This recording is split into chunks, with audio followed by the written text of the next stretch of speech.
एक गोष्ट मनापासून सांगू, माझ्याकडं तुझ्यापेक्षा मौल्यवान काहीही नाही.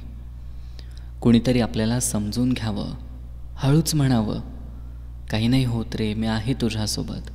हे वाक्य खूप साधं आहे, पण त्यामध्ये असलेली भावना मनांचा आधार ठरते. एकमेकांना समजून घेतल्याशिवाय अर्थ नाही या प्रेमाला. शेवटपर्यंत घेऊन जायचं असेल तर मी म्हणून नाही, तर आपलं म्हणून आम्ही जगावं. स्वभावाच्या प्रेमात पडता आलं पाहिजे.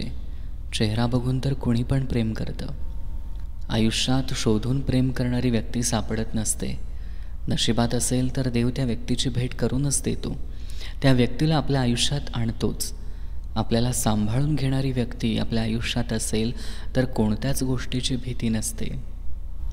तुला माझं आयुष्य लागो असं देवाकडं मी कधीच मागणार नाही, कारण तुला एकटं सोडून मी कधीच कुठेच जाणार नाही. सरळ माणसाला कधीच फसवू नका. तो जरी काही बोलला नाही तरी पण वरच्याचा न्याय कधीच चुकत नाही. एकदा का देव त्याच्या बाजूनं उभा राहिला की माजलेल्यांची राख उडायला वेळ लागत नाही. जोपर्यंत माणसाला आपल्याच लोकांकडून धोका मिळत नाही तोपर्यंत तो नात्यांचा भोळा भाबडा खेळ खेळत राहतो.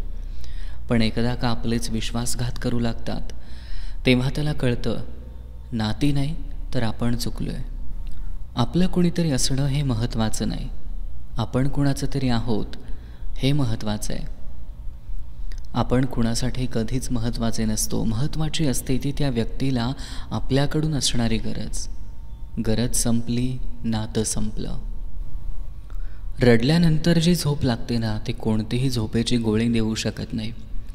ती वेदनाच थकवा असतो, कारण ती झोप शरीरासाठी नाही, ती मनासाठी असते. ज्या व्यक्तीपासून आपली सकाळची सुरुवात आणि संध्याकाळचा शेवट होतो त्याच व्यक्तीपासून आपल्याला जास्त त्रास होतो.